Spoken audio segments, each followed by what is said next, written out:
DaShannon Lovin, your friendly librarian, and I'm back with some book love, so let's chat. All right, so I'm gonna film this today, but I'm really not sure when I'm gonna get it edited because what day is today? Tuesday. Today is Tuesday. We'll change our calendar here in a minute. Today is Tuesday, April. Oh my gosh, I'm so off. April 8th. Today is Tuesday, April 8th, so I'm going to film it today, but I might not get to edit it until the weekend or even next week. You can hear Stella's deciding to come join us since I'm talking. Who am I talking to? So clickety-clack is around. Her bed is like right here though, so she's just coming back from the living room, decided she's going to join us over here. But I have read several books that I want to talk to you about. It's been a couple weeks since I released a video, so I feel like that's good. But you can see, like, there's just a lot. Like, I've been trying to clean up in here. I've been trying to update a lot of the reviews. I've been doing some in-class reviews, and I realized I, like, haven't talked to you about those books, so trying to catch up on some of those. I have some book haul. I don't think it's a crazy amount, but I don't know. It's just kind of been in that weird kind of flux. So, talk to you about the books that I've read since the last time I've talked to you. Do some updates on some books that I have that I just have never talked to you about. Some ones that I've recommended in my class that I wanted to get out there to you, and a little bit of a book haul too, because yeah, it's been kind of scattered. A little bit of seasonal, but quite frankly, like I've talked to you in January, I covered like some of the books that I'll be reading all year long, or I'm trying to make it through this year, but I'm not like reading cover to cover, like trying to get it done that month. I talked to you a little bit about some of the February, like Valentine's books, day books, that sort of thing. But I don't have a lot. I have maybe like an Easter or two maybe to talk to you about as far as seasonally is concerned. But I'm excited to talk to you, and I feel like I've got a lot to get out there. So you know me, I'm going to tell you I'm going to try and keep it under an hour. I probably won't, but it's fun. Oh, and I think you can't even see it. Like it's out of the screen. I probably should move the screen ever a little bit, but you know, this is our featured book and I didn't like it. Like I'm not recommending this book, but I shouldn't say I didn't like it. It was fine. It's not a highly recommended unless you're a Janet Evanovich and you have to read all of the series like I do. Then read Plum Lucky. It's a Between the Numbers novel, and I'll talk about that one. But lots of other books to talk about. And you also get the ASMR of Stella click-clacking around the whole time, because once I start talking, she immediately wants to go outside. And if you're new here, I live in southeastern Kentucky. Oh my gosh. I swear, I'm just literally drinking Coke. I'm drinking Coke. But I pulled, I don't even know if it's a muscle or nurses. I don't know what you have to say about this, like, or doctors. I've pulled like this whole section down here on my lower back, coughing. That's how I pulled it. And so I'm not thinking really clearly, but we're still going to try and film a video and put it out there for the world to see anyway. Southeastern Ohio, and it has rained buckets. If you've seen any pictures, any footage from Cincinnati, you know we're completely flooded. Like the river is awful. I live at a lake. We live around a private lake, and my husband's fishing tournaments tonight, so it's not that bad, right? My son is fishing on the Major League Fishing Toyota series today down on Kentucky Lake. Same thing. The water is up or whatever, but they're still having a Major League Fishing tournament, so it must not be that bad. And then again, I teach high school. I teach mostly freshmen. I'm a couple years out from retirement. Tomorrow is my 53rd birthday. I think that's right. 53 or 54. I think it's 53. We talked about it today, and it's still a number I don't remember. So there's that. If you're new here, welcome. I hope you enjoy spending some time here in my personal library. I just love to spend time in this room. I love to read, and I really love to hand books to you. This is a repeat on the sweatshirt. I think the only one I have left is like my Harry Potter blouse, and I didn't want to come home and put that on today for the video. So I'll get it in there eventually, but not yet. But yeah, let's get started. Give me a minute to get things moved off so it looks a little bit better. And if my back is still working and I can do it, then I will continue this video. So hold up. All right, that's better, right? So first things first, let's get ourselves set up here. Looks like the last time I filmed was Tuesday, March 11th. That's insane. I didn't realize that it had really been that long, but okay. So it's still Tuesday, but we are at April 8th.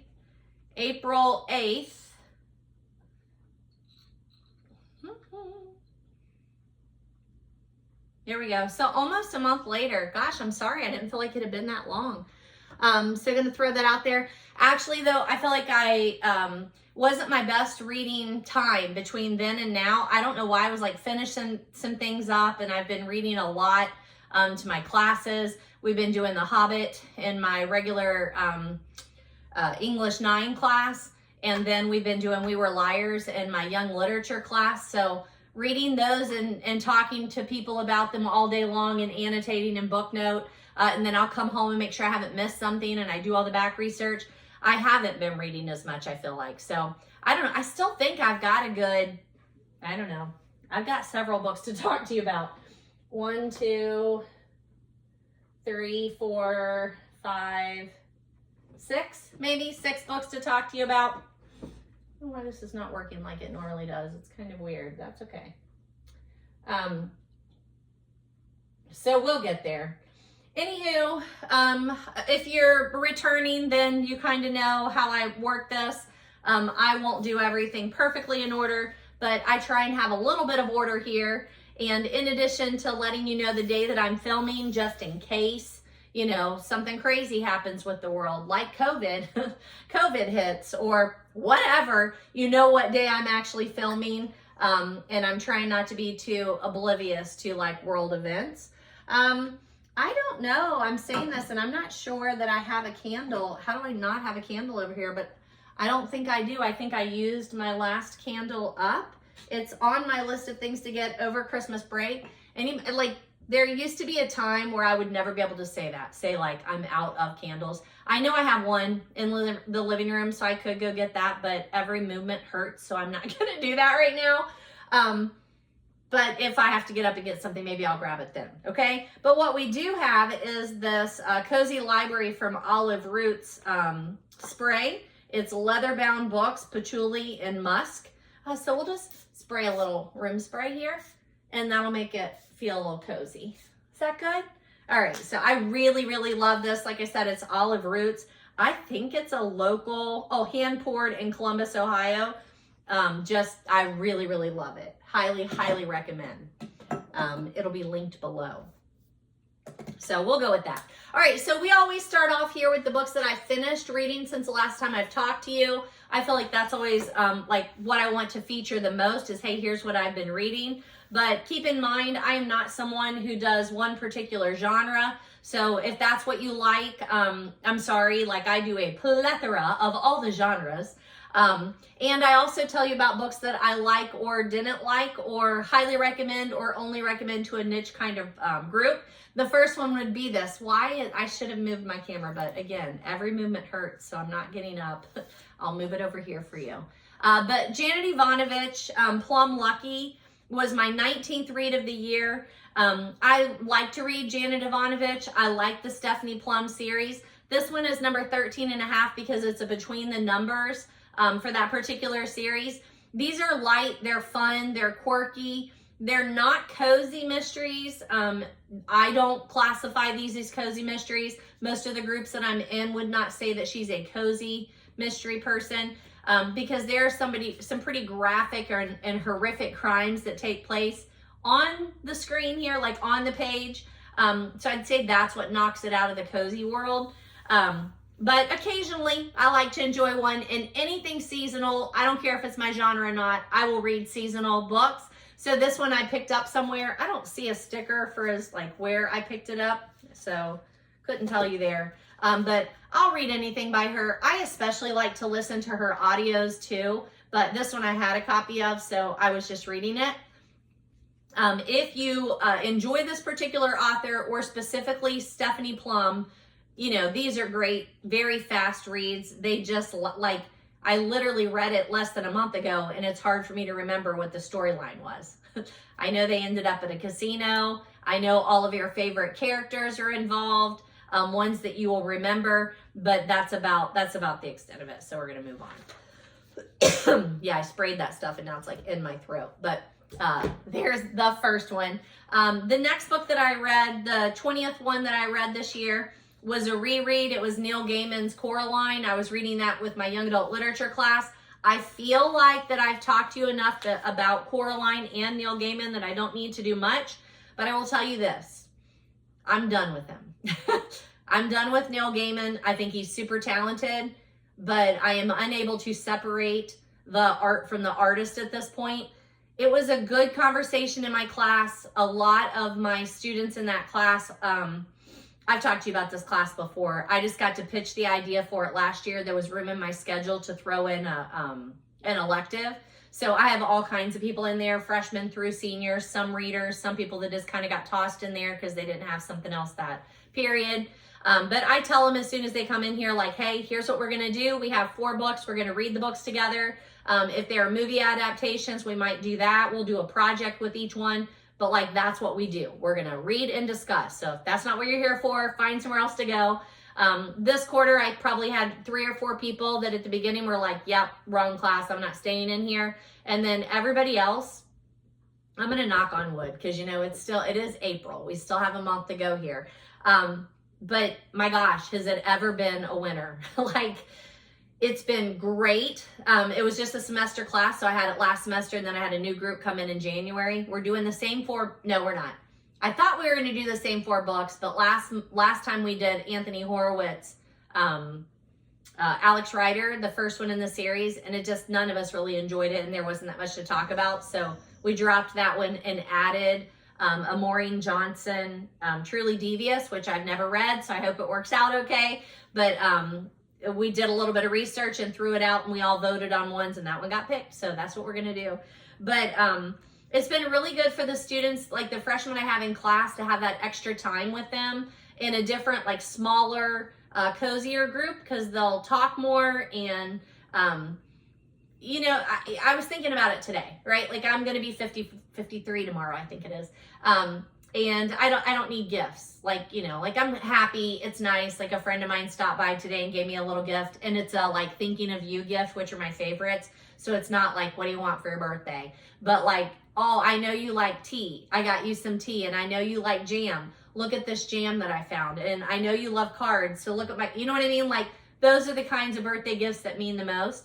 And, but I was thinking today, how many things that I could list here lately that I would consider a gift. And one of the biggest ones happened today when a student, well, numerous students cried in the part that we were at. We Were Liars. If you know, you know, and if you don't, read the book. But they cried. Like, I mean, I was reading, and there was just a, like, they would get up, go get Kleenexes, come back, and you would hear weeping. Like, that's a gift. And then afterward, they left, and it was like 6th period. So there's another class to go that's a regular English class. And then one of the girls from that class, her locker's right by my door. And I was just chit-chatting with her after school, and she was like, yeah, so I went and told so-and-so that we got to the part that we've all been talking about, that we knew was coming, but we didn't know what it was. And I told her now that do you know what a gift it is to hear, to be a part of, the act of having people talk about a book outside of an assignment? That, like, yes, you're in this class and you must read and you must discuss and you must get graded for that, right? But to know that you care enough to say something, or you're interested enough to have a discussion outside of class with someone who's not even in the class about literature, about books, about authors, about themes, about plots, like, it's just such a gift. It's such a gift. So you know what? If I didn't get anything else for my birthday, I'm so happy. I'm just so happy. Anywho, okay. That being said, it's going to come down on one of these other numbers too. But I had picked up several Neil Gaiman books that I have not gotten to, and I was planning on, you know, reading those later. So here's the Coraline one. This is the edition that we did for our class. But then I had picked this up at a Goodwill boutique, like it within the last year, and it's the graphic novel. So I went ahead and did that one too, because this is not how I envisioned Coraline. That's not at all how I envision her. But we read the regular novel, we watched the movie, which is spectacular, and then I read this graphic novel. And I told them that I would bring it in so that they could see it, but they're all so disgusted with Neil Gaiman that they're not even going to look at it, I'm sure. It was a great discussion in that class of, can you separate the art from the artist? Because and then we talked about, like, we did a shared document, and everybody put on there, like, artists, musicians, famous people, and that have been canceled or have done despicable things, and where we draw the line. When can you separate the art from the artist, and when can you just not? And I'm to the not part. So if you don't know anything that's going on with Neil Gaiman and what he's being accused of, and the multiple accusers, so that was an interesting conversation. Is there a number of instances before you say I'm done? Is there a situation? Is there a credibility issue? Is there an admission of guilt? Is it the way that they deal with the admission of guilt or not? It's all of those things. And after all of our discussions, I just know that I'm finished. So there's that. I've given you my last Neil Gaiman suggestion. Coraline is a beautiful, well done, artfully crafted book. The movies are spectacular. This graphic novel, phenomenal. But my other Neil Gaiman books that I've talked to you about so far that I plan to get to, I'm just going to send those on to Goodwill and let somebody who doesn't know all the backstory get those and read those if they want to. So that was number 20. Number 21, Secret Lives of Librarians and Booksellers, or of Booksellers and Librarians, True Stories of the Magic of Reading, James Patterson and Matt Eversman. A friend from book club loaned this to me, and she marked a couple ones that she said I definitely needed to read. Of course, I read them all. I didn't love this book. Like, it was a nice read. It's one that you might have, borrow it from somebody, like, maybe not the library, but somebody where you can just keep it and read a story here and there, because that's really, I think, the way it's meant to be enjoyed. It's not meant to be read cover to cover. So I've had this for a couple of months, and I've gone through it now, and now I'm ready to hand it back to her. It's fine. It's fine. I'm a librarian. I hope someday to be a librarian again, or a bookseller, or a book dealer, more than that. But I love that what he tried to do here is give a voice to librarians and booksellers, and the magic of sharing the book, because that's what I'm doing. Like, that's what I'm doing here. That's why I'm here, is to try and connect readers with books, people with books, to find that love of reading and the joy of it. So there's that. And I told you, it's one of my major goals, 2025. I want to read all the books I borrowed and return them to people. I have plenty, but I just can't resist when someone says, hey, you should borrow this. Hey, you should read this. So there's that. Number 20, why does it say number 20? Oh, that was number 21. Number 22 was Agatha Christie's They Came to Baghdad. That was this one. If you've been here any amount of time, and this is an okay cover. This isn't one of my favorite like vintage covers, but it's okay. This one is the Berkeley edition, Berkeley Mystery Edition. Yeah, it's not phenomenal. My other ones are much better. It looks like I paid $2.75 from somewhere to purchase this one. If you've been with me at all, I started a group back in 2021, I think it was. Pretty sure that's when we first started. And I just threw out there and said, hey, anybody want to read Agatha Christie's works with me in alphabetical order and chronologically published order? And they said yes. And we've been meeting ever since. We lost one of our dear members in the last month. That was really, really hard. She was a great contributor to the group, and she was also my 4th grade teacher. I've known her for a lifetime. But this has been a great experience discussing Agatha Christie. If you are telling me that you've never read Agatha Christie, then this is not the one to read, because it is so unlike her other books. Still a great read. And if you are someone who likes to read Agatha Christie, this is one you should read. But if you've never read her before, you need to read one of the classics, like And Then There Were None, or Mysterious Affair at Styles, or Murder on the Orient Express, or Death on the Nile. Like, those are classics, and they're classic Christie, and you should read those. This is espionage. I enjoyed it. I always enjoy it more after we meet with my online Zoom group, and you're welcome to join us anytime you would like to do that. I think, have the details in the notes below. I enjoyed the audio version of this as much. Like, I always read it, listen to it, usually doing those two things simultaneously, depending on what I have time to do that particular day so that I can annotate. But it's a good one. It's an espionage novel. It has a lot of the Christie hallmarks like masking, love affairs, humor, poisons, Shakespeare allusions. I liked it. It's just not one of my favorites, I don't think. I always, I miss Perrault, I miss Marple. They're my people. But I enjoy these too. I thought it was super cool that the word denouement, I think that's how you say it, is denouncement, is actually used in the novel, because we've been talking about that throughout reading all of the Christies, that's what Perrault likes to do, is gather everybody, in one place and then say, here's what happened. Columbo style, or Murder, She Wrote style, or any of the great mystery greats. However, they actually use the word in here. They don't just have it, they use the word, and I love that. Number 23 is the Coraline graphic one, so I feel like I don't need to say anything else about that. And then number 24 is this Keep Going by Austin Kleon. I know I've talked to you about him before. He's got numerous books. I use all of them in class. I order multiple copies. They float around. I have them at home. I have them at school. Students carry them off. Like, they're such great books. That I'm happy just to buy them anytime that I can. Anytime we're filling out a grant, I'm like, could use a couple more Austin Kleon books. I like his work. I like his online work. He has an online newsletter. You can sign up for his email newsletter. You can join a Patreon if you want to go that route.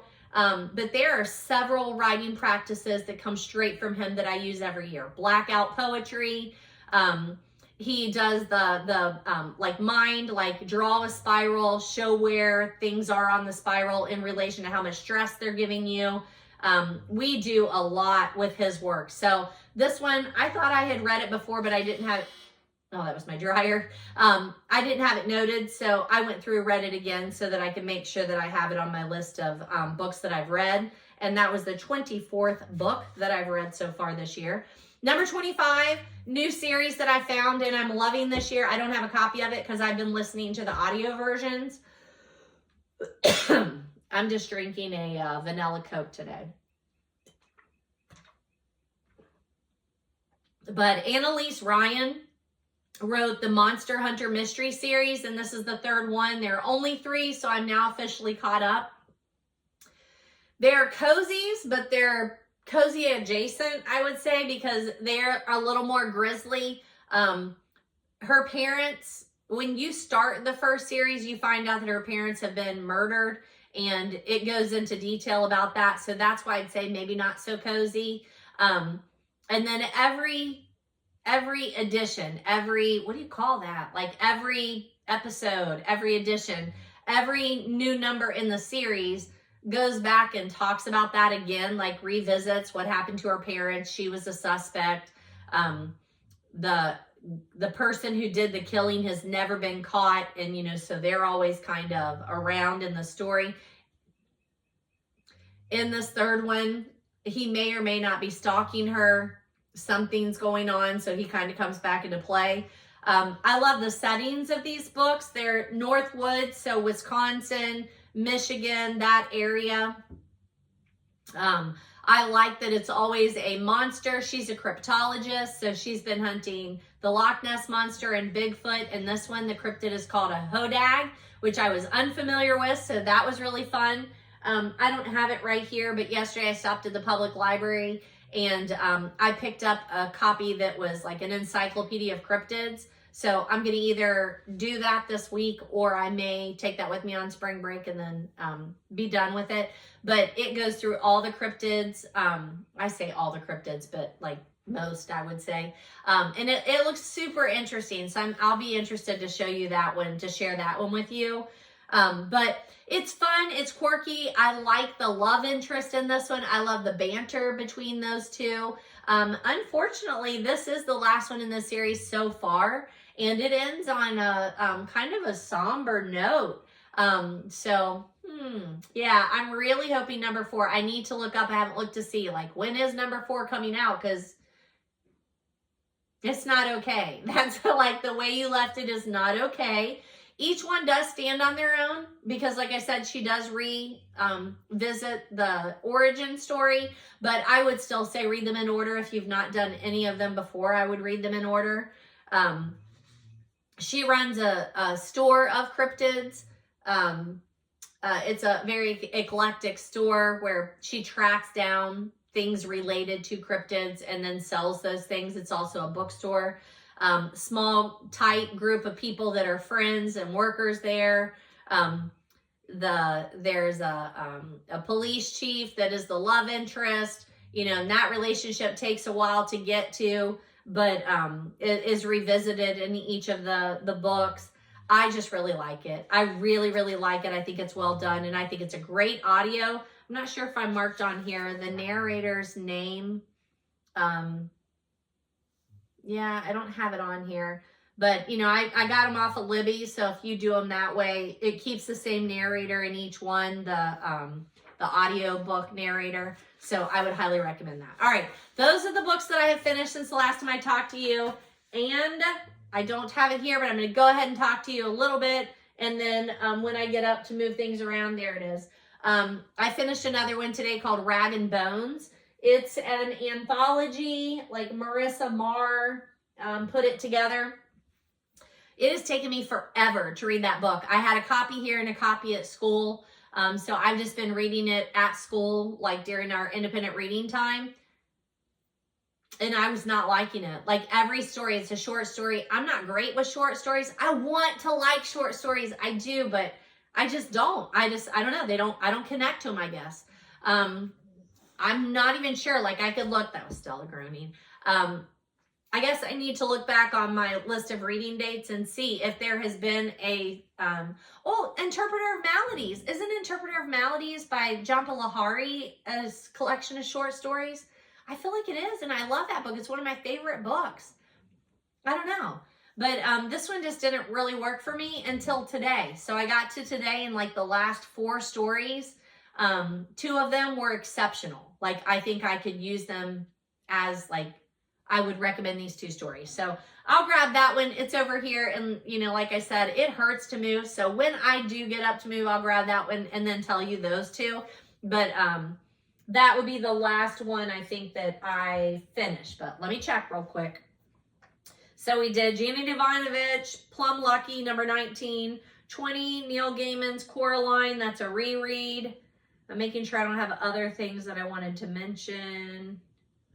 Yeah, because I've mentioned those authors before. I've talked to you about James Patterson before. Yeah, that's number 21. Agatha Christie, obviously I talked to you about her every episode. Number 23 is the Coraline graphic.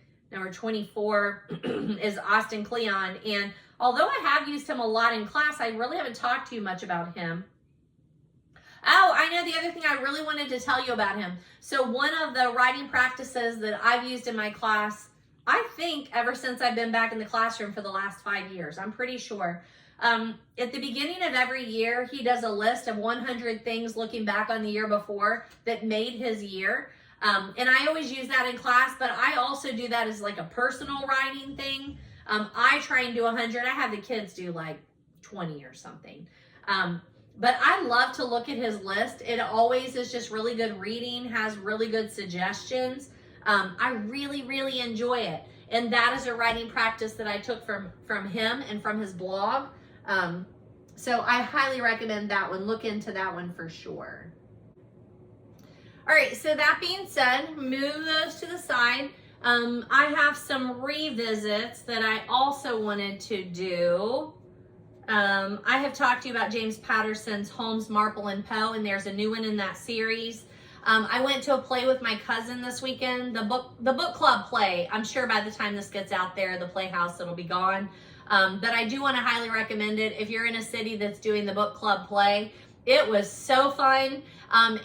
We didn't know, we didn't check into it ahead of time, but they had a swap table, a book swap table. And I picked up a copy of the book that we're reading for book club this month, which is David Baldacci's Calamity of Souls. I have been trying to pick up a thrifted copy of that, and I just hadn't been able to do it. But they had one, so I did pick up a copy on my way out because it was still there. I give enough books in the swaps and the free little libraries that I didn't feel bad about that one. Not much, anyway. But they also had a copy of the Holmes, Marple, and Poe, but we've already read that, so I didn't pick that one up. I've also talked to you about James Patterson and Michael Crichton's Eruption. So, he's a revisited author there. So I'm going to throw those guys out there too. And then I talked to you, I think it was the last one, about the Winter Reading Challenge, the Winter Checkout Challenge, Stay In and Check Out by Cincinnati and Hamilton County Public Library. But I didn't show you the mug. And people, if you love books and you love coffee and great mugs, I should be doing this every year. I don't know how this is the first month or the first year I've done it, because it looks like they've been doing it for multiple years. But I love it. Look how great that mug is. It's a great winter mug. And I got it because I stopped by a Cincinnati Public Library. I picked up the Bingo Winter Challenge. You had a month to complete it. I think I took 2 weeks and had made my, bingo or whatever. So then I dropped back by, gave them that, and they gave me this. So I definitely wanted to show you, hey, get on the bandwagon. Next year, as soon as it starts, I'll be sure and tell you. And if you're in the area, go pick up the bingo board and do the Winter Reading Challenge. It's an awesome, awesome mug. So throwing that one out there. I think, I already told you, at the same time I had won the Cincinnati Shelfie, I gave a Shelfie of this. It's the profile picture that I use for my YouTube and such. I think it's my YouTube one. I think so. And I won that contest and got some things at a freebie bag. So that was at the same time. All right. So I'll move books here in a minute, but I don't have a copy of this, so I don't need to grab it. But Martha Beck, I've talked to you about her before. Not too long ago, I listened to an interview that she did with a podcaster. Did I write it down? Yes, Mel Robbins. It was an interesting podcast. So if you're a fan of either of those two, Mel Robbins or Martha Beck, I highly recommend that you find that one. I'll try and put it in the show notes. But I had read Expecting Adam, True Story of Birth, Rebirth, and Everyday Magic. I had read that book by Martha Beck years ago. Pretty sure my sister recommended it to me. I think she was reading it for her special education coursework. Pretty sure. And it was really, really good. So her name has been out there for me. I have a couple of books. Maybe I have a stack here somewhere. A couple of books of hers. Am I in the right place? I might have a couple of books to show you that I have her on my to be read list. So I'll add those if I have them. But I definitely wanted to tell you I added a review out there for Expecting Adam. So Expecting Adam, Martha Beck was pregnant, and while she was pregnant, she was informed that the baby would have complications, and then she was given that choice whether or not she wanted to proceed with the pregnancy or not. And she was getting, lots of information from all kinds of people on what she should do. And it's her story of that journey. So if that's too much for you, stay away from the book. But man, it was powerful. And from that introduction of Martha Beck, I've always followed her work. She's thought-provoking. Pretty sure I also saw her interview on Oprah back in the day. Pretty sure. But yeah, I highly recommend Expecting Adam by Martha Beck. So I added that. I added that review. I just don't have a book to show you on that one. So I'm kind of moving this out of order, but I showed you this. It's Tin House Winter Reading, and I was supposed to read it this winter and I didn't. So I'm going to move that to my TBR for next winter. And then these are the Neil Gaimans that I'm going to drop off in a free little library or a Goodwill because now I'm done. But this is The Sandman by Neil Gaiman. This is The Sandman, the Doll's House by Neil Gaiman. I'm going to give those up. And I have a copy of Stardust. I'm going to give that up. I have a copy of Neverwhere that I've not read. I'm going to give that up. I do hear a lot of people talk about The Ocean at the End of the Lane, but I don't want to read it anymore. And then I have this, The Silver Dream. So they'll appear on my bookshelf list as ones that I've mentioned, but they've been on my TBR, and now I'm done with him. So we're just going to move those on. Another book that I added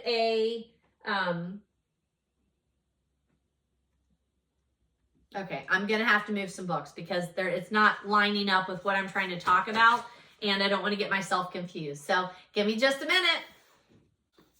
All right, so here's that Rag and Bones book that I was telling you about. So New Twists on Timeless Tales includes new stories by Saladin Ahmed, Kelly Armstrong, Holly Black, Neil Gaiman, Cami Garcia, Melissa Marr, Garth Nix, Tim Pratt, Carrie Ryan, Margaret Stoll, Jean Wolfe, Rick Yancey, and 6 illustrations by Charles Vess, edited by Melissa Marr and Tim Pratt. So that being said, some of the stories were okay. Like, the reason I wanted to read this now is because I was trying to read the Neil Gaiman ones because he was an author that we were discussing with Coraline. I remember his story. Some of these are plays. Well, I say some. They're all retelling. So his is Sleeping Beauty retelling. But the ones that stand out to me, Kelly Armstrong's The Monkey's Paw was a standout to me. And then, what was the other one that was super good? Cami Garcia's Rumpelstiltskin one was really good. And then that's it. Like, the other ones were just okay to me. They were just okay to me. But I have a copy for here. I have a copy for school. And I think I can use that as an example. I really do. All right, so would I pay full price for this? No, I would not. Would I get it from the library and read a couple of select stories by favorite authors? Yes. But those are the ones I really liked. Cami Garcia and what was the other one? The Monkey's Paw, Kelly Armstrong. Yeah, and Cami Garcia. I thought there was one more that I really liked. It's got some extra information that is cool. After each of the stories, the author usually has like an author's note of why they were inspired to use that particular one. The illustrations are beautiful. So there's that. Okay, so I'll give you that. All right. Of course, the book I want to talk to you about is on the very bottom. So let me get to there. I've talked to you about Billy Graham before. I read one of his books and I was surprised by how much I enjoyed it. See how we go all over the place here. I will say that's the other thing here that I was a little bit shocked. I really thought it would be very young adult. And yeah, there's some uncomfortable-ish things in there that pushes it a little bit more than just young adult. So I would be a little more careful on who I handed that to. Yeah, they're not happy-go-lucky stories. I wasn't expecting, I mean, it's called Rag and Bones, okay? So I'm not trying to be judgmental here. I'm just saying I think I wasn't quite ready for such heavy, serious themes or sentences or stuff in here. Short stories, like you haven't given me enough yet to then throw in some of those darker things. There's that. Okay, so this is the one, like I've been talking to you about day books and I saw that I had this and I hadn't talked to you about it. Looks like I paid $3.50 somewhere for Day by Day with Billy Graham. So I'm not starting a new day book this year. I have too many that I'm already working on, but I will set this in the day book section and, pick it up another year. And they're very short little ones. So this will be one like I might leave by my bedside, or I might put it on the way out to the front porch. So in the morning, especially in the summers, when I go out there, then I could just pick it up and do a little section. So I will definitely come back to it. It's got like a little thing that looks like he's written like a paragraph, and then he gives you a prayer for the day. And I think that would be super helpful. And I've been very impressed by his books. I've really appreciated his perspective. So adding that to my TBR and to the daybook section. I talked to you about his Answers to Life's Problems and The Key to Personal Peace. Those are the two that I've read so far. I have a couple of his other ones. I have Death in the Life After and How to Be Born Again, and I haven't read those yet, but they're on my to be read shelf.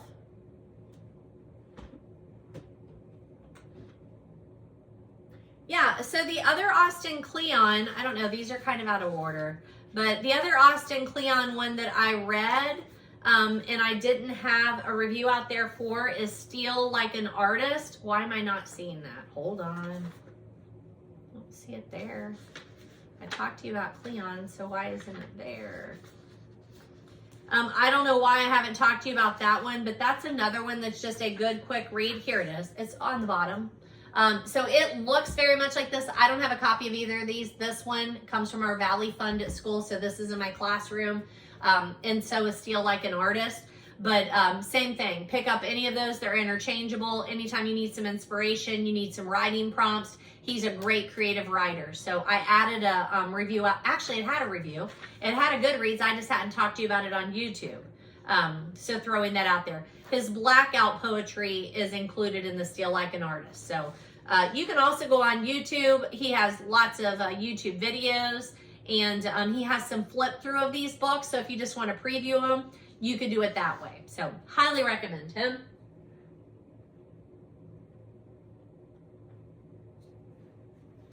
I noticed that I did not have, I don't know how this happens. I talked to you about the fact that I heard they were doing a remake of the Holes book by Sachar. That's how I'm going to say it. And yet I did not have a review out there for Holes. And that's definitely one I should have a review on. So that one is a little younger, I would say, than high school. A lot of my high school kids have already read that book or watched the movie in years prior.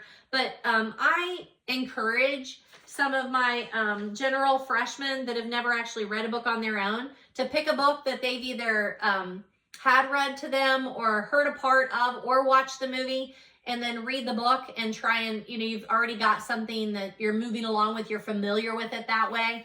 I give them time in class to read, so, I encourage them not to just say that they're reading it and they just watch the movie. And, you win some, you lose some. Like, I don't believe that I can save every child. I really don't. But I'm going to try. And I think one way to do that for a non-reader is to give them something that they have some prior knowledge about. So I added a review for Holes. If I am trying to get somebody to read and they don't know what they like, and I mention this and they have some prior knowledge, it's an easy one to hand to anyone, and I know they're going to like it. I've never had anybody come back and be like, that's boring. Like, that just hasn't happened. So just going to recommend that, but I can't believe I don't have a copy of it. I don't know why. I'm going to say that, and then I'm going to look one more time, because I just really feel like that's one I should have a copy of, but I don't see one. Yeah, I don't think I have it. I added, these are not all coming out, and I don't know why. I added, or I saw that I had a copy of a book that I had talked to you about. I don't see it.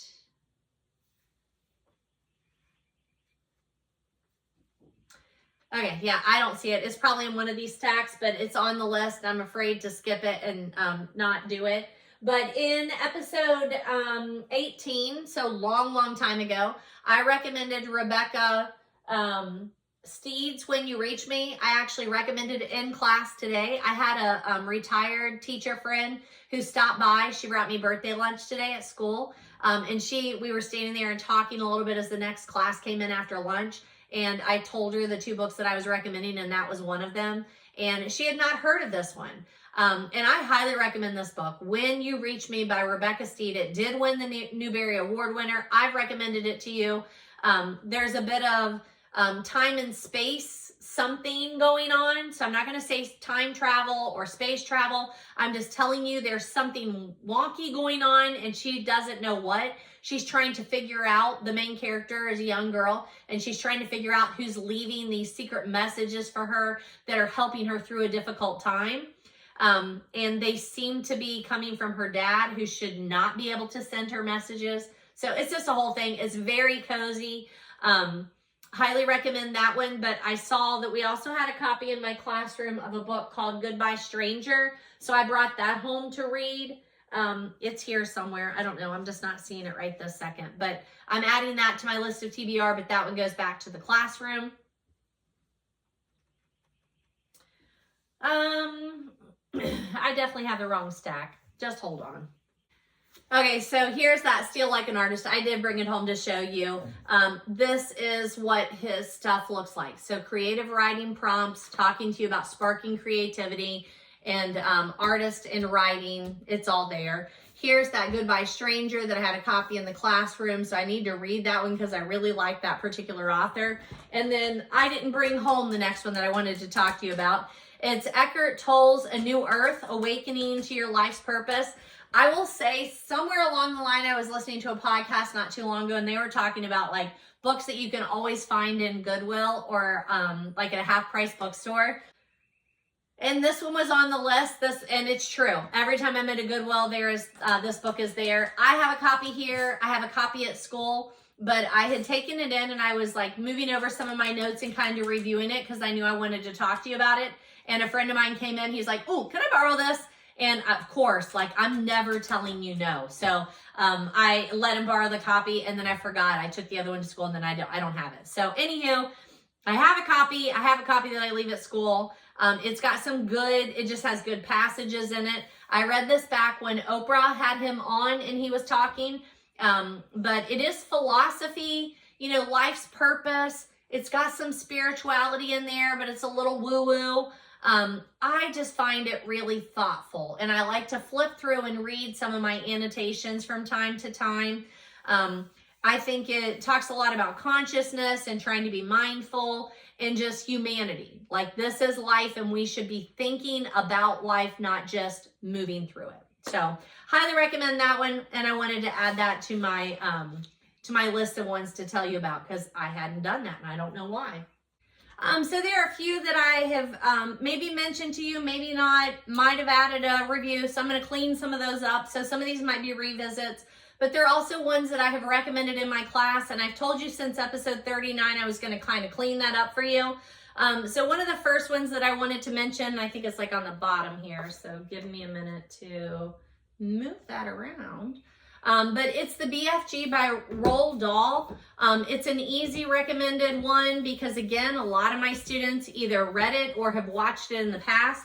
So I just like to recommend things that they will recognize, and mention a little something about them. So BFG is one of those.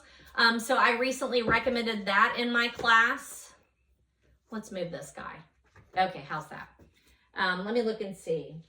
I think he's a great author to throw out there that like, hey, he's an author for children. This is something you should have heard of before. If you've seen this movie, it does come from a book. This is an accessible one, but this is definitely on intermediate, I would say. I mean, it may even have a reading level. Ages 8 to 12. 8 would be if you're reading it to them. 12 would be on if they're trying to pick it up on their own. That's how I would say on that one. Roald Dahl definitely gives you a lot to talk about. It's really good literature and plot lines. And I just really feel like he's a storyteller. I really appreciate his storytelling. Hemingway is another one that I have recently recommended. Let me move this guy because I think these are all ones I've talked about. There we go. Hemingway is another one that I've recently recommended. I always tell the kids I'm not a big Hemingway fan, but he is someone that a lot of people have read. Often people really like his writing. He's just not the guy for me. But Old Man and the Sea is one that I've read. And they always are like, oh, that's short, hand that to me. And I'm like, okay, short does not mean easy to read. So that's how I feel about this one. But that's Hemingway. We do always have a good discussion about the Hemingway cats, if you know anything about that. But, you know, Hemingway has these cats that have extra toes. There's a word that goes along with that. And I'm always super interested to see which of my students have heard this before or know what I'm talking about. It always is just an interesting look into who is who. Brave New World, it's not Alex, what's his name? Aldous Huxley. This is another one that when I show it to them, I'm like, hey, see how that's a chunker? It's also difficult reading. So it's a classic. If you want to read a classic, this is one that comes up a lot. It's alluded to. Common culture knows this book. They understand the story and it's referred to. So it's a good one if you're someone that's trying to get some classics under your belt. Falls under dystopian fiction. You know, dystopian fiction did not start with the Hunger Games. Contraire, au contraire. If you are someone who maybe you did start with the Hunger Games and reading about dystopian fiction, then this is one to like move you into a more literary direction. No shame on Hunger Games. It's a fabulous, I highly recommend the whole series. But this is a more classic dystopian, a little more literary, a lot more literary. I had a Goodreads review out there. I just had never mentioned it to you. Another one that to me is very easy to recommend is The Secret Life of Bees by Sue Monk Kidd. I don't know how I've not talked to you about this book before because it's definitely in my top 10. I should probably share that list with you at some time. Maybe we'll do that in the summer, like on the back porch. I'll just do my top 10. I think that's a great idea. Writing it down. I would call this a modern classic. It's super easy to recommend to anyone. It is a female narrator, which sometimes is hard to give to a guy, but I've had several guys read this and really appreciate it. It's a really good book to read with a friend. If you're looking for one that you want to do for a buddy read, I think it's a really good one to read with a friend so you can talk about it because the topics are a little heavy.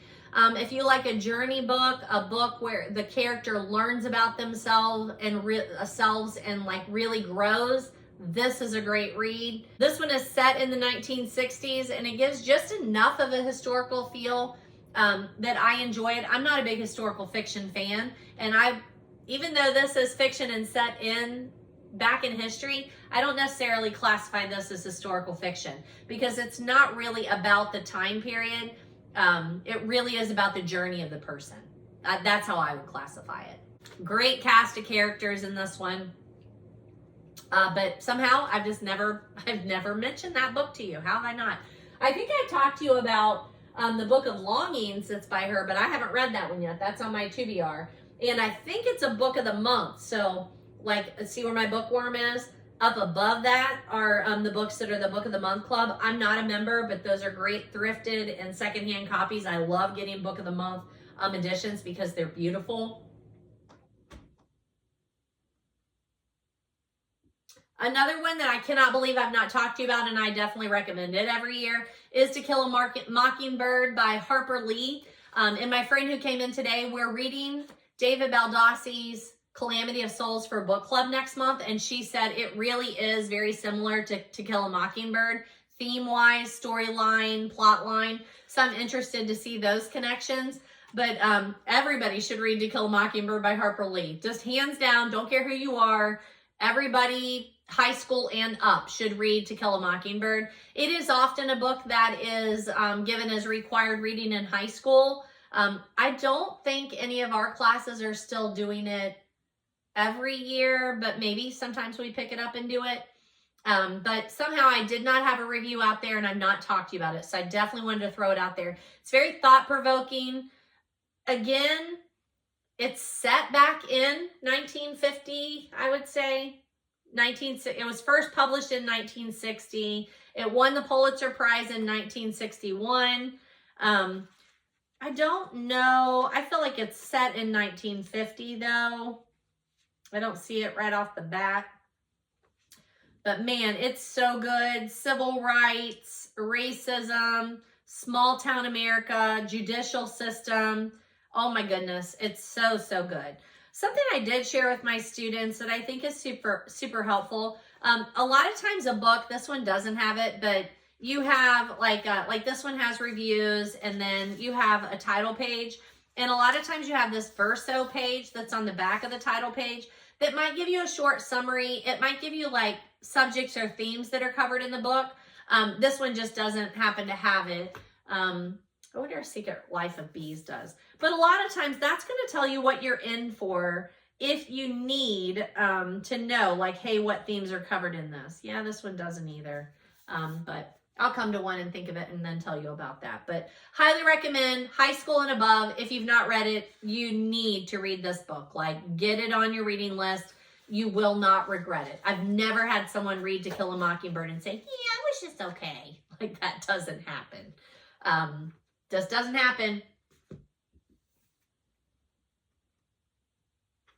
Another one that I've not mentioned to you, can't believe it, is Where the Red Fern Grows by Wilson Rawls. I reviewed that back on Goodreads back in 2021. I've just never mentioned it to you, and it's one that I have in the classroom and recommend. This year, I think I've had 5 students who've read it. They knew of the story. They knew there was a movie at some point. They've never actually read the novel. And even though I think this is probably intermediate read, I would say, for my students who've never read a book, I don't care what you read. I just want you to have the experience of reading a book for enjoyment and liking it enough to want to read it every day, and then being able to talk intelligently about it. That's all I'm asking for. This is a beautiful story. This, I always say, is the book that Mr. Lovin, yeah, okay, we're not teacher Mrs. Lovin right now. My husband, John, when we were in college, I was reading this for a class, and he had already read it. Like, we went to the same high school, but I was in an AP class, and I think he was in like a regular English class or something. And somehow he had already read this and heard about it or whatever and told me the ending. We almost didn't make it through that. Like, who does that? No, I didn't know that's what was going to happen. No, I hadn't gotten there yet. So there's always that. But this is such a beautiful story. I think it's a great story about a journey, friendship, survival, family, love dogs. Like, it's such a good story. Highly recommend. If you've not read it, it would be a beautiful one for you to pick up every evening and read for like 15 minutes. And, you know, it's not taxing. So it would be an easier read and a very heartfelt read. So I'm going to throw that one out there.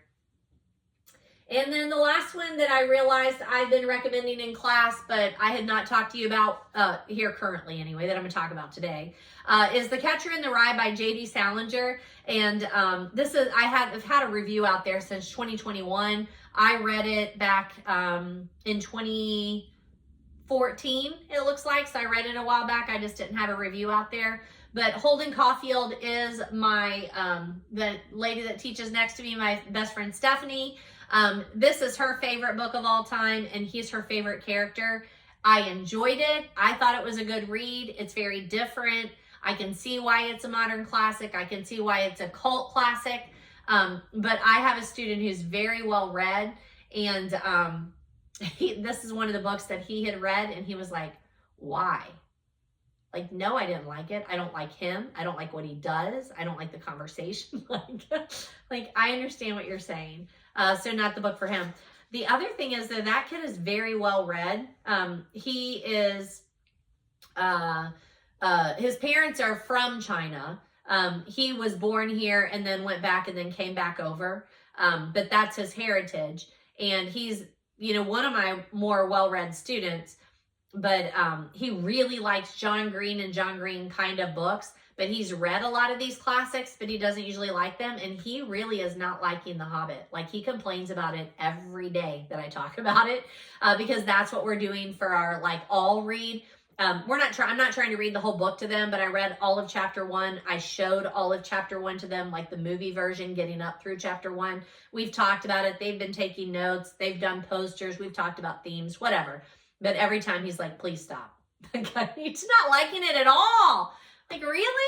I mean, I'm not a huge Lord of the Rings fan, but especially close reading this book, I'm loving it. I'm loving it. It's beautiful. How does he not like it? I don't know. So that takes you back to the ones that I've been recommending in class that I realize I've not talked to you about. So I wanted to throw those out there. Some are classics, some are children's literature, right? All right, so that takes us to my, here's my copy of The Catcher in the Rye. This is like the most boring copy ever. I don't know where I got it. I've probably had it for a while, but yeah, it's an old paperback. The pages are discoloring. 1972 looks like the latest date. Yeah, 1972. Yeah, so it's been around for a while. I probably should reread it and try and annotate it. That would probably make it a better read for me. Anywho, that takes me to some of our my haul that I have picked up since the last time I talked to you. I got a couple of stacks there, some that I want to add reviews for because I picked up a copy of a book I've already read, and then some that I'm adding to my TBR. So I noticed I had this and I want to take it to school, so I want to show you first. But it's Bible Promises for Teachers. And I noticed that this is from my sister. She gave it to me in 2016. It's a beautiful little copy, and it has Bible verses in there. And then it has sections where you can take some notes, do some journaling. So last couple of years since I've been back in the classroom, and if you've been with me, you know that was not by choice. Like, they shut down my library and said that we don't, okay, they said they didn't shut it down. It's still there and it's still open, but no one's running it. So guess what? It's not used. So whatever, I'm a little salty about that. But they eliminated the librarian's position. So I went back into the classroom to teach English, and it was not by choice. So I had to try and find the light because I didn't want to. I got out of it because I didn't like it to start with. But coming back into it has been an experience, and I enjoy it. I appreciate it. It's really, really, really hard work every day, dealing with 100 different individuals, freshmen with raging hormones and attitudes. But I do really, really like it. And I think it's where I'm needed. So I need some Bible verses. But the other thing that I really have been doing for the last 5 years is every once in a while, I will jot down, like earlier when I told you, I had the student who said, yeah, I was talking to so-and-so and I told her I finally got to that one part in the book. I jot those little things down and I call them wins. Like, you have to take a win. You have to take a win when it's handed to you. Stupid stuff. Like, I have this student that's been a lot this year. He's in one of my general classes. I'm pretty sure he has a 100 average, and he's super proud of it. And he really, really cares about his grade. I'm trying to make sure that he also cares about the learning, not just the grade, but he really, really cares about his grade. And he is very energetic, very energetic. And so I say his name a lot. Colin. I say instructions, and then I walk over to Colin. I'm like, Colin, you're going to want to listen to this because you're going to ask me, as soon as I get finished, you're going to ask me exactly what I just said. And he's like, oh, why do you do that? And then he did it again today. He was like, why do you do that to me? And I said, because I know you. And then I was done, and he walked back and he was like, so, like, how many pages did you want here? I have really come to appreciate him this year. He takes a lot of my energy. He has a lot of energy. But he's a pretty positive guy. He is not, normally rude or disrespectful. He just has a lot of energy. That's a whole lot just to say this. So he touches everything. Everything on my desk, everything on my cart, everything. He touches everything I have. And I had some of those Milano, like, cookie things back in the back of my room. And he was like, oh, what's that? What is this? I love these. And I said, you can have one. Take one if you want one. He was like, okay. And he took it out, and I didn't say, hey, those are pumpkin spice flavored. He just thought they were the Milano cookies. And he popped one in his mouth and then did the, what is that? Immediately. And it just makes me laugh when I think of it at odd times. I just laugh. It's so funny. And then, he went whatever, and it just, you got to take a win when you can get one, something you find humorous, something you find touching. I have a student this year, and every once in a while I find like Starburst on my desk, or a Hershey's Kiss or whatever. And then I'm like, oh, and I look up and he's like, you know, just like take it. Just take every win you can get. So I have taken to jotting those things down in a little notebook, and I'm going to use this one for next year. So I wanted to tell you about it and then take it in. And then I think, you know, like I can read a couple of verses and then use that space that it has the journaling sections in there to write down those wins. I have 4 or 5 years left, depending on how things roll out. And as much as I love it, it is exhausting. So I'm going to take those wins where I can find them. So I'm adding that to my haul.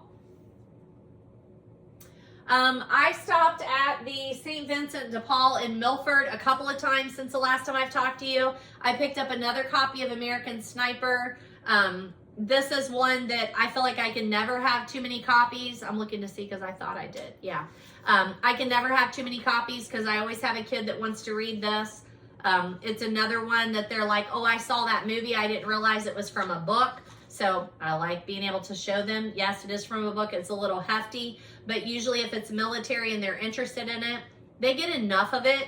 Maybe they don't read every word. I don't care that they don't read every word. They will read sections of it. They will read a scene. They will read something that makes sense to them. And I'm happy with that. So that one was also turned into a movie. I've had that review out there.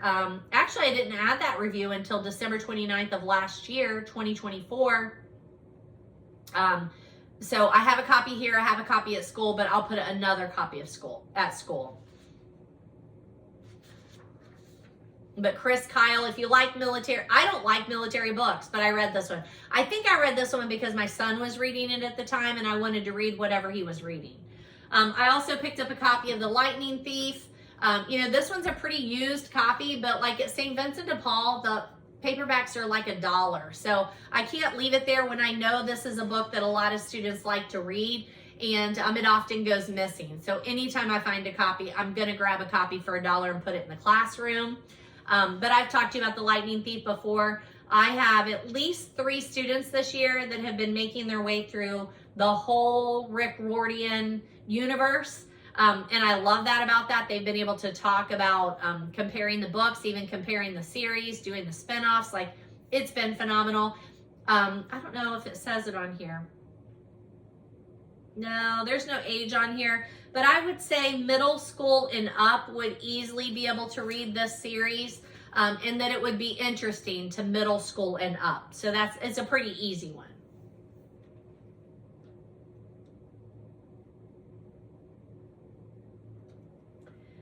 And then I picked up this book. I don't know what it is. Every once in a while, I just see a book and I want to make sure it makes it home with me. So that's the paper copy here. It says Sometimes Magic, a collection of outstanding stories for the teenage girl, introduced by Haley Burnett. And then here's the actual book. So the book is beautiful too, but I love that like 1970s paper cover. So I'm going to leave it on there.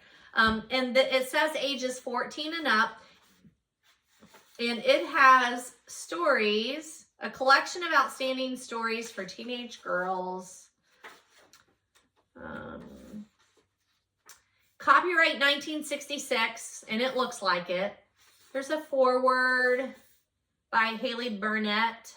And then some of the stories that I recognize the people. Dorothy Parker, Edna St. Vincent Millay, Catherine Mansfield, Carson McCullers, Shirley Jackson, Louisa May Alcott, Elizabeth Taylor, I don't know if it's the same Elizabeth Taylor, but whatever. Jane Austen, Willa Cather, Zelda Fitzgerald, Charlotte Bronte, Jean Crabtree gives the afterword. So they just look like stories that I feel like I should know, and that I would enjoy this being like beside my bed and reading when I don't want to read the book that I have at night, which is sometimes often if it's something that's a little too hefty for me. So pick that one up. I'm adding that to my collection, and I'm pretty excited about it. All right, had to move some things around. I know that's not a pretty picture, so we'll work on that. So I had to switch over too because I'm coughing, which is how we ended up with this back situation. Was a terrible hacking cough yesterday at the library. And our library, our public library in Blanchester, they no longer have a water fountain where you can just go get a drink. So I'm strangled and I need a drink, and there's the water fountain, you have to have a cup or a bottle to refill. Not helpful. It was bad. It was bad. And then, I mean, again, I pulled the whole whatever down. It was awful. Anywho, but so then I grabbed this from over there. So this is one of those circle, thermos, I guess you call it. My sister-in-law got it for me for Christmas, and I had never even heard of it before.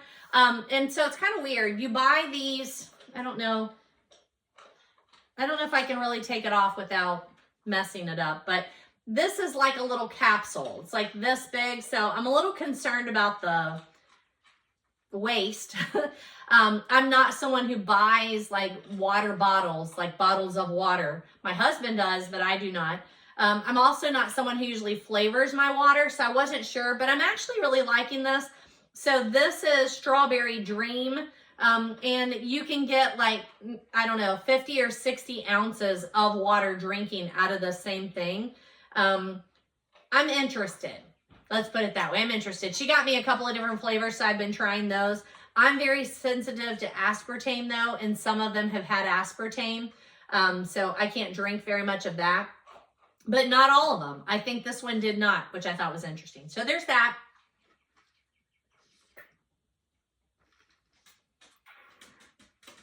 Yeah, righty. Let's set that puppy right there. All right. So I had to move things around because, where's it at? I think it's down here. Yep. Okay. At the St. Vincent de Paul, the other one I picked up was this. It's a Laura Childs, and I think I've read her before. Excuse me. This one's called Egg Shooters, a Cackleberry Club mystery. So it's definitely a cozy mystery. And I thought it sounded like springy, so it might be one I toss into my spring break bag, which I will share with you too. And I will look to see if I've read other books by Laura Child, but I'm pretty sure that I have. Oh, look, and I mean, it even has the little security tag for wherever this came from. Bargain Bestsellers, but it doesn't say what store that's coming from. But anywho, I'll read that little cozy mystery because it looks fun. So added that one. I picked up Ruth Ware, The Lying Game. And I've actually already read this one. When I got it home, I was like, it sounded familiar. Yeah, it sounded familiar because I already read it. I didn't look it up when I was at the store because, again, it was St. Vincent de Paul. Even hardcovers are maybe $2. Like, it's nothing. So I picked this one up. And then I had already read and reviewed this back in 2018.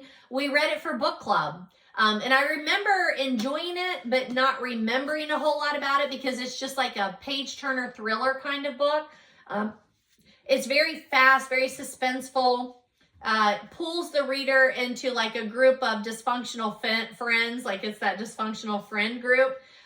There's a crime that's committed and they're all deciding whether or not they're going to go along with what's going on. It definitely had a big like punch at the ending. And I want to read more Ruth Ware after reading this one. And I know I have a couple. I feel like there's one like right here even. I'm pretty sure I have a couple of hers on my short stack that I've been wanting to read. So going to add Lying Game, like I have read this one, just going to add that to my shelf of books that I can loan out because I now have a copy of it. I'm running out of places to put them. I have, because I've mentioned Ruth Ware before, I have The Death of Mrs. Westaway, In a Dark, Dark Wood, Turn of the Key, and The Woman in Cabin 10, which I heard she's writing another one that's like The Woman in Cabin 11. So I got to get Cabin 10 done before I can do Cabin 11.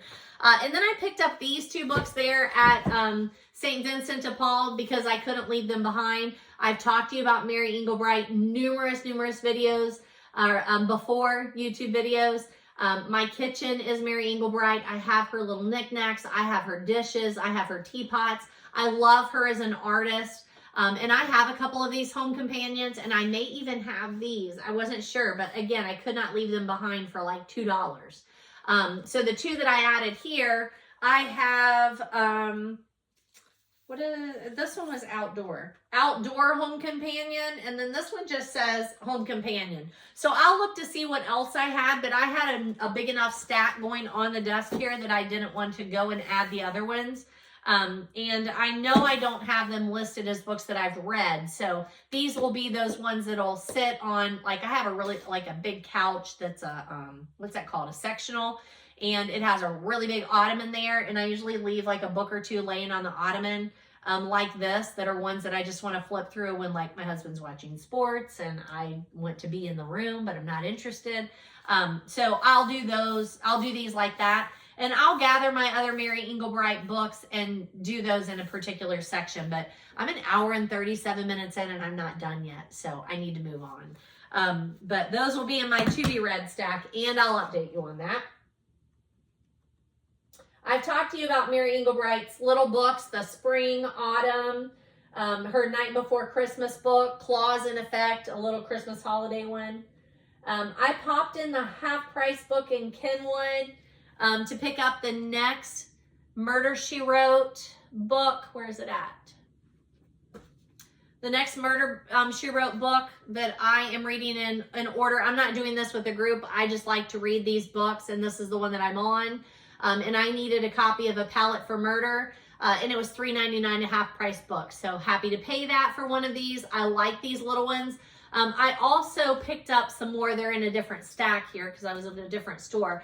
But I like the hardcover ones here too, but I have no problem buying the paperbacks in these. I mean, I enjoy them and they're affordable. I like the audio editions of the Murder, She Wrote books, but my library, my Libby, and the libraries that I go through often don't carry them. They don't carry all of the audios. So sometimes I read them in print and sometimes I listen to them. This one goes on spring break with me too. This is A Palette for Murder. I enjoy these a lot.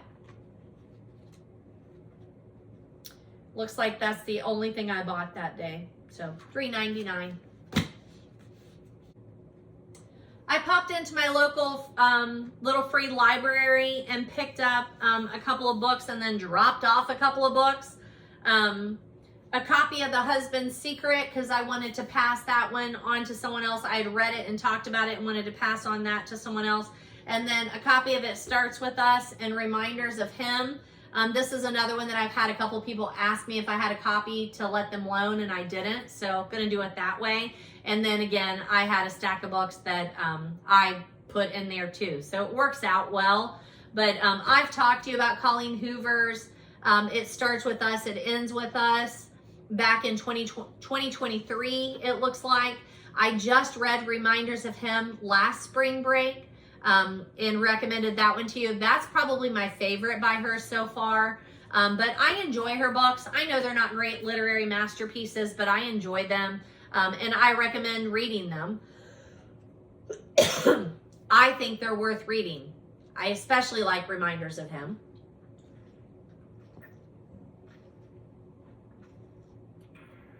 I have not watched the movie adaptations of those yet. The It Starts With Us or Ends With Us, whichever one it was.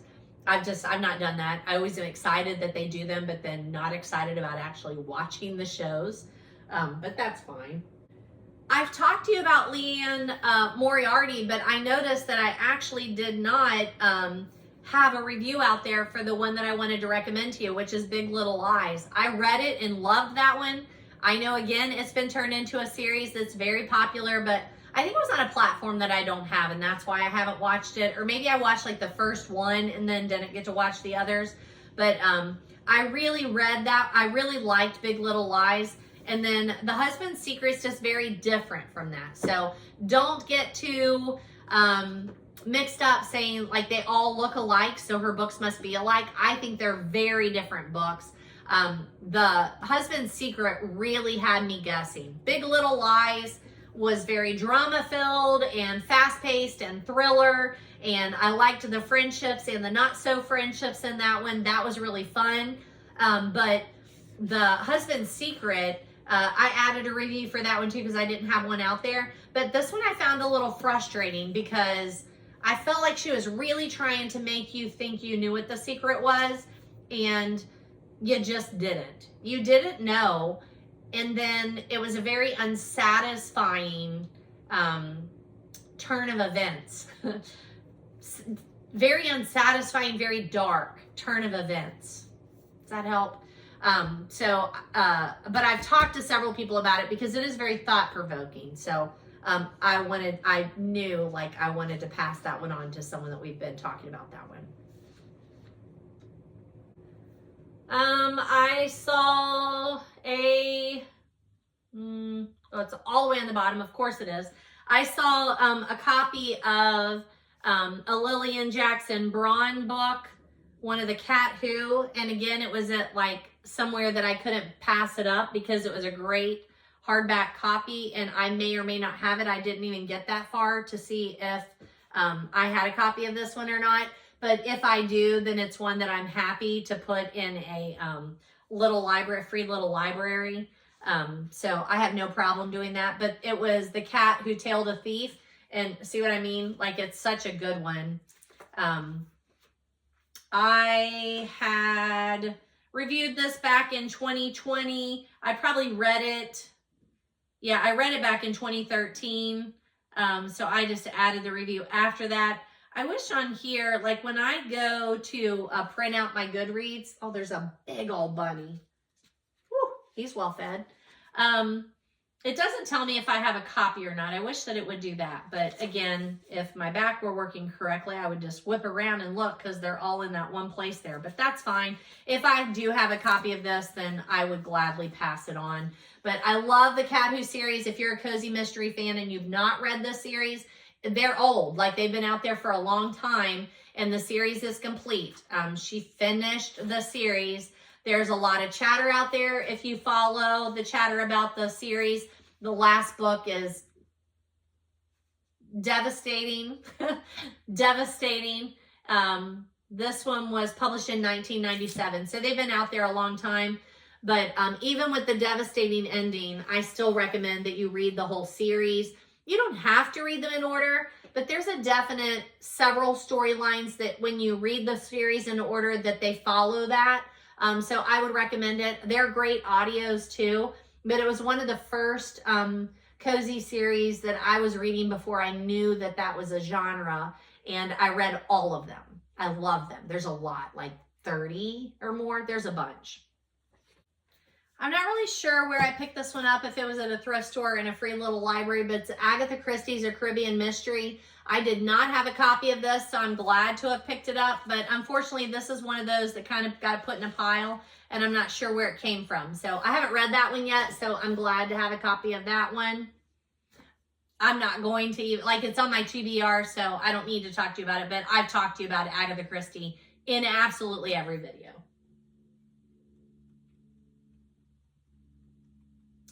So one particularly tough day at work, afterward, I said, let's go. We need to go get something to eat, and I need a drink.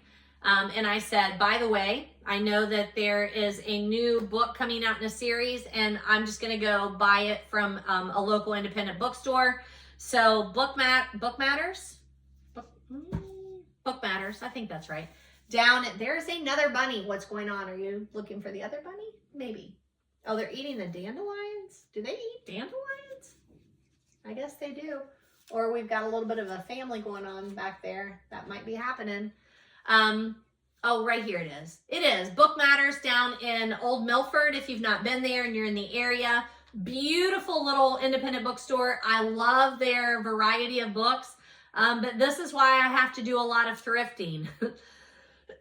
Because this one book, I walked out of there and it was 30 bucks.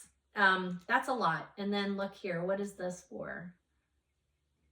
What is that for, where we ate dinner? Surely my dinner was not cheaper. I can't tell what this is for. Oh no, this is for vacuum bags. So we paid $20 for vacuum bags because there's a nice little vacuum store there. It's Old Milford, if you've ever been there. It's a great little downtown. They have some boutiques. They have some antique stores. They have a coffee shop. They have 2 coffee shops. They have an ice cream store. They have a pizza place. They have a mid-scale Italian place that we eat at all the time called Padrino's. And then they have an upscale Italian place called 20 Bricks on the corner. There's a handful of great restaurants right there. But there's a vacuum repair store. There's like a gold, like resell store. There's all kinds of stuff there. And then that little bookstore, Book Matters, which is fabulous. But yeah, that one book cost me $30. This is why I can't pay full price for everything here. It's a lovely little store. And what I picked up was Sunrise on the Reaping, the new book in the series of the Hunger Games. I was just talking about the Hunger Games by Suzanne Collins. But keep in mind, if you're a Hunger Games person, this does not continue the series. This is as the day dawns on the 50th annual Hunger Games. Fear grips the districts of Panem. And this is the backstory to Hamish Abernathy. Of all of the Hunger Games books, my favorite is The Ballad of Songbirds and Snakes, which was an origin story for, what's his name? It's been a long time since I've read it. But the origin story for the big bad guy. And I love it because it's a deep dive into his back origin story. And she takes her time. I don't feel like that she felt like she was constrained to the series. So I'm very interested in this. But quite frankly, I've not heard a lot of chatter on this. And it's been out now for a bit. That's been a couple of weeks. I got it on not opening day, but opening week. And I've not heard a lot of chatter. So we'll see. Okay, so this is really cool. I know there's a lady that watches or has been watching my videos, so I hope you're watching. She brings her child to Cincinnati Children's, I think, for a lot of stuff. So she's in the area, and she's asked about like local places to do thrifting. So I need to find the comment where you commented on my videos and let you know. The Cincinnati Public Library has a warehouse called Friends of the Public Library, Friends of the Cincinnati Public Library, or something like that. And it's a warehouse, and they're all used books, and I've heard about it. They have weird hours. It's not in a part of town that I'm in a lot, so I just have never been there. I don't know how does this happen? I am a thrifter. I've never been there. It's awesome. Parking is awful. I parked behind the store, and there were some people that looked like they were loitering. And I was uncomfortable. I was by myself. So then I decided, nope, yep, I can't do that. They were like people, I don't know. There was something weird going on and I wasn't comfortable. So I just pulled back out, and then I pulled in front of the store, and there were like 4 places there. And it may have been places that you were supposed to park to like donate things. I don't know. But I just parked there because I was by myself and I wanted to go. It's right on the edge of Wyoming. Is that Wyoming and Laughlin? I think that's like right there, very close together. And it was awesome. So the warehouse had like little sections. Things were extremely organized. Staff was extremely helpful. The staff were extremely helpful. They had an Agatha Christie section. I loved it. And I picked up several things. So what did I pick up? I picked up an extra copy of Seth Grahame-Smith's The Vampire Hunter. I don't remember if I picked up the hardback or the softback, but one of these I already had the copy of, and then the other one is going to school. I don't know which one is which. I think I picked this one up, and it's $3. I think that's what it was. I don't think it was all like one price for paperback or hardback. They had the prices scribbled like on the inside cover. That's why I think it was this one for $3. But this is one that I often, oh yeah, because see, I already had this one. This is the one I had in the classroom. But I know that this is one that I wanted an extra copy of because I really like talking about that book, and I'm always trying to get somebody to read it around Halloween. I've book talked it to you before, but then I realized I did not have a Goodreads out there for that. Why? I don't know. It's so easy to recommend. If you like history, if you're interested in Abraham Lincoln, if you like vampire stories, Seth Grahame-Smith merges those two together. He has a couple that he does this with. He has a Pride, Prejudice, and Zombies, which I've not read, and I need to read that one. I think I might even have a copy. I just need to read it. But obviously the vampire parts are not true, but he makes them work, and you have to question whether something is true or not. I love this book. I highly recommend it. Abraham Lincoln, The Vampire Hunter by Seth Grahame-Smith. I love it. I love it, love it, love it. So I picked up a copy of that. I'm getting there. I think that might be all the ones I'm talking to you about that I've read. The rest of them will just go on my to be read. Actually, I did already read Hercule Poirot's Christmas. I picked up a copy of this there for $2. I've already read it, but I didn't have a copy of it. I picked up a copy of Josephine Tay's The Daughter of Time. She's been on my list of authors to read that are contemporaries of Agatha Christie. That was $3. I picked up Murder, She Wrote. A Time for Murder. I actually went to that store specifically to look for Agatha Christie's and Murder, She Wrote. This was $3. This is number 50 in the series, so I'm not there yet. I picked up this copy of Murder, She Wrote, Murder in Red. This is number 49 in the series, so I haven't read that one yet. They had these, and again, like they weren't on my list. I didn't know they existed, but I needed them. This is the Agatha Christie Who's Who. More than 2,000 colorful characters from the world of Agatha Christie, completely cross-referenced and elegantly illustrated. I know, right? So super cool. And by illustrated, it's like this. So, you know, I have a couple of the compendiums about the Agatha Christie world that I enjoy, but I thought this was cool because it just does the characters. And I love a good reference book. I really love a good reference book. I love it. So there's this one. Let me set that up there so you can kind of see that cover for a minute. And then they had this one. Agatha Christie Around the World with the Queen of Mystery, The Grand Tour, edited by Matthew Pritchard, which I've heard that name on the All About Agatha's podcast. This was $3. $3. How much was this? Did I tell you? I got a lot of stuff in here. Let me see. Come on. How much did I pay? There we go. This one was also $3. This one also has a little handwritten note in there. You know I love those. This says, Liz, now you won't have to read the whole book to find out who did it, or maybe you will. Happy birthday, Guess Who, February 14th, 1982. My receipt is in there from Friends of the Public Library. It's at 8456 Vine Street.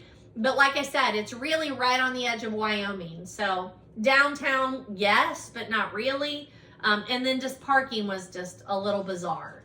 If I were with someone else, then no problem. I'll park in your parking lot behind the store. But being on my own that day, I wasn't comfortable doing that with people walking around. That they weren't just like walking to their car. Something was there, right? I wasn't happy with that. But all of these books cost me $23.72, and you're supporting the public library with that. So I was super happy to do that. I also saw that they have a membership thing there, so I was going to look into that.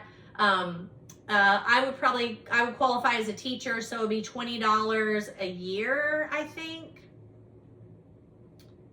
You get a discount, 10% discount at the used bookstore at the warehouse. Discounts during seasonal events. Yeah. I'm assuming that's for a year. It doesn't say, but I would assume that's what it is. And then here's that book club play that I told you to go see. They had bookmarks there for that, for the Playhouse. I should have picked one up for you, Dad. I'm sorry. Why didn't I do that? Why didn't I do that? I don't know why. I'm not going to put that back in there. I won't remember it's there at all. Sorry. Come on. I apologize. I really should have picked one up for you. All right. So there's that. Let's see if I've covered it all. Oh, nope. There's some more. I told you about The Calamity of Souls, David Baldacci. This is my current book club read. I haven't read it yet. I mean, it's historical fiction, whatever. Where did these come from? I picked up these two and I don't know where. I don't know where these came from. Nashville Noir. Actually, I think they came from there. Are these two that I picked up there? I think so. This is number 33 and this is number 9. It was kind of weird because they had some of these on a wall that was like all paperbacks are $1, and then they had some that were listed with fiction. So those seem to be priced differently. I'm not really sure what was going on there. And then they had a copy of this Gin and Daggers, which I have already read. I think this is the first one in the series. It is.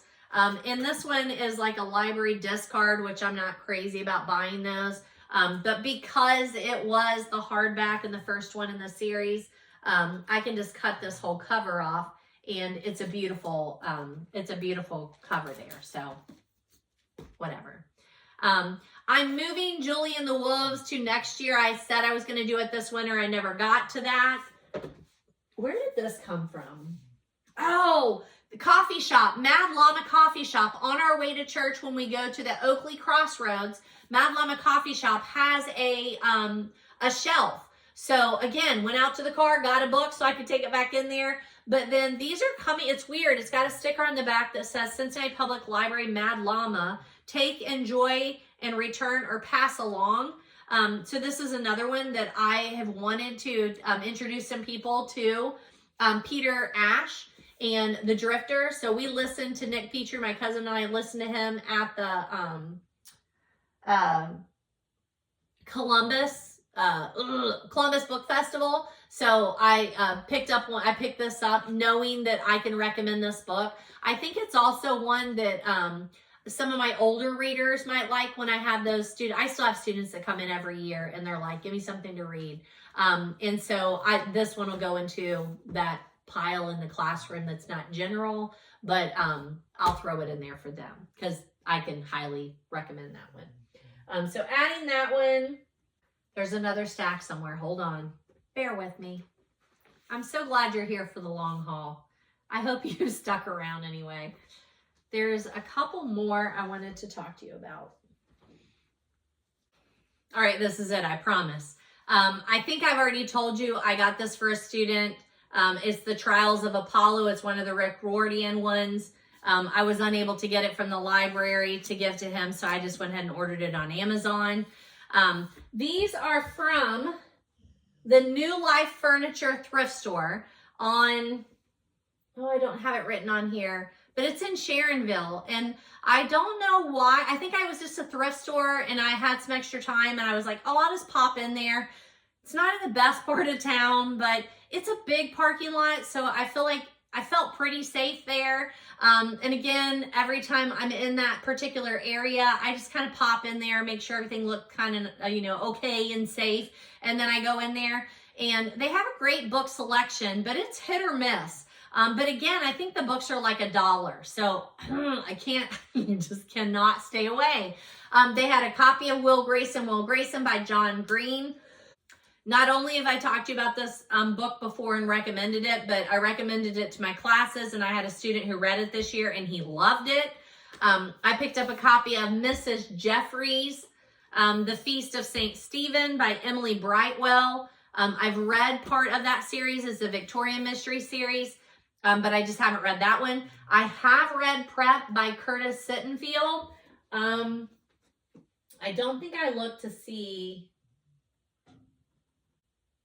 The other Mrs. Jeffries one that I've already recommended to you back in episode 27 was Brightwell's Mrs. Jeffries and the Midwinter Murders. I really liked it. It's a cozy mystery series, but it's more historical cozy mystery.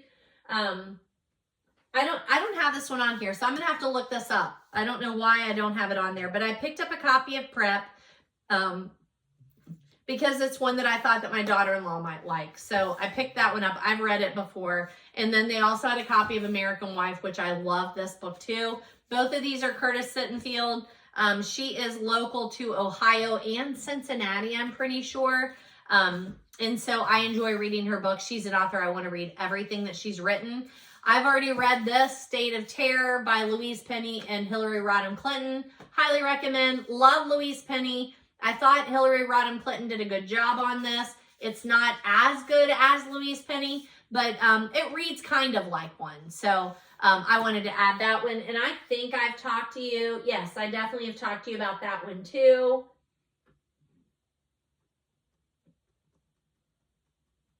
Yeah, I don't know why I don't have the Sittenfelds on there. So I'll have to make sure that I have copies and reviewed those for you. All right, so that takes you through all the books that I've had piled up here to talk to you about. Let me just quickly mention, because we are over 2 hours, I'm so sorry. I wanted to mention to you that Lucy Score, who I've talked to you about before, has a new book out. It's called The Story of My Life. It's a small town romance. So you know I'll be reading that. We've been watching Will Trent on TV, and I want you to remember that that is a series written by Karen Slaughter, who I've talked to you about. Pretty Girls is the only Karen Slaughter I've read, but I do want to read. I have a couple more by her that I want to read. The only seasonal one that I'll throw out there, and I don't see it right now. There it is. Hold on. Let me pull it up. The only seasonal one that I would throw out there that I don't think I've mentioned to you before is this little black book that's a Lent book that my neighbor gave me last year or the year before. Oh, duh, last year or the year before. It's from 2020. It's been 5 years. How has it been 5 years? So I've been flipping through that this Lenten season. It just has little readings, and I always like to, when I'm revisiting, look at my annotations, things that I've underlined on those days. So I don't read the whole thing, but I read some of the annotations. So, and there's not like, it's just a, what's it say? Little black book, 6-minute meditations on the Sunday Gospels of Lent, cycle A. I tried to put it in Goodreads, but it didn't have a place to put it in there. So it's just a booklet, probably is why. I wanted to throw out there that Colleen Hoover's Verity, there's been a lot of chatter about that. It's supposed to come out May 15th of 2026. So it's a while. You've got plenty of time to read it. That's a good Colleen Hoover read. You know, a little sexy, a little twisted, a little psychological. So know what you're getting into in that one. I've been listening to the Accused podcast. If you like true crime, I highly recommend the Accused podcast. It does a different case each season, and it's been super good. So highly recommend that. I think it might be local to Cincinnati.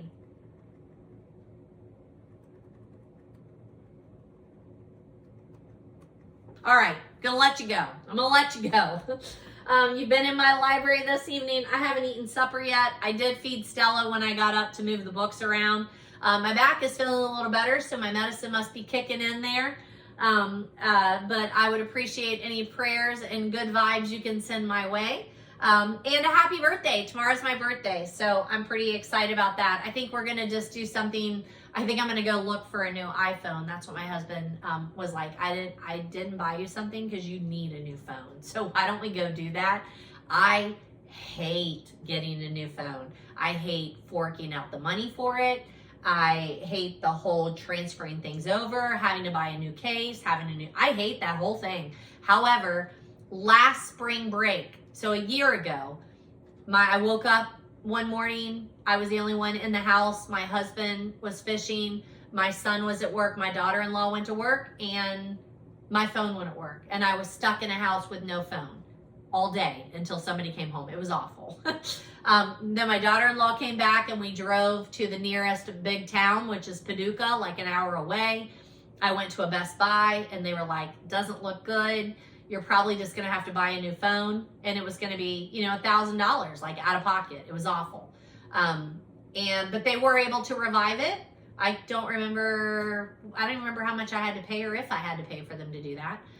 But either way, they got it back, but they're like, hey, you need to get a new phone. I'm amazed this worked. And I've never gotten a new phone. I need a new phone. So planning to do that tomorrow. And then we'll just have a regular dinner out somewhere, maybe one of my favorite local places. And then we're going to do my birthday dinner on Sunday at Atwell's Oyster Bar, I think is what it's called. Neither of us have been there. My husband found it and said, hey, would you like to go here? So we have reservations for Saturday for that. So happy reading. Happy birthday if you're a birthday buddy. I have one student who came up to me today and said, I heard it's your birthday tomorrow. It's mine too. So we're birthday buddies. I asked her if there was something in particular she wanted me to read tomorrow for our birthdays. And she said, not that Hobbit book. Great. But I'm happy to be your friendly librarian. All the books that I've talked to you about can be found for free from your public library. Please, please, please, please find out what you can do to save our public libraries. I have written my senators. I have written my congressmen. I have written my state representatives. I have shared posts. I've done the American Library Association posts. I've shared those. I'm doing everything I can to make sure the word is out that we care about public libraries. And this is why. Like, I can't buy all these books. And right now, I've already heard there are like two book publishers, across the seas that said they're done. Like, they're not even going to ship books to the United States with all the tariffs and stuff. I am not being political. Vote for whoever you want to, but please, please, please support your public libraries. Support your public schools. Public schools are important. Not all of my kids. We don't even have private schools that we can get these kids to. We live 45 minutes from any private school that they could take a voucher and go to. So please, support your public schools, support your public libraries, and read. Exercise your freedom to read. Follow, like, comment, let me know what you're reading. Let me know what you'd like to read. Let me know what you think about any of the books that I've recommended so far. And that is 2 hours and 10 minutes, and I will cut it down for you as much as I possibly can. Thanks, folks.